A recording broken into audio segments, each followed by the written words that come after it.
So technique that may be something interesting for parents to try would be, it's called parroting. In other words, before you respond to what your child says, try describing to them what you heard them say and give them the opportunity to tweak it or correct it.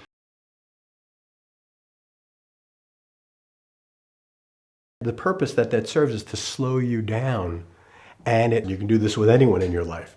It makes the other person feel like what they're saying is important. Because most of the time people feel that others are waiting till they're done so they can make their point, but they don't necessarily feel listened to.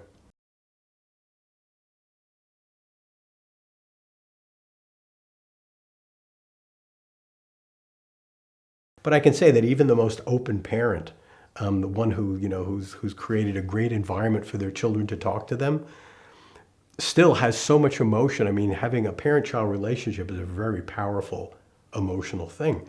And becoming aware of your emotions and learning to tolerate them so that you don't put them on your child and make them responsible for it is another skill that you have. You have to learn to tolerate your own affect in relationship to your kids. If you can be present with someone and just allow yourself to feel what it's just to be almost like a radar dish, you'll probably get some decent information.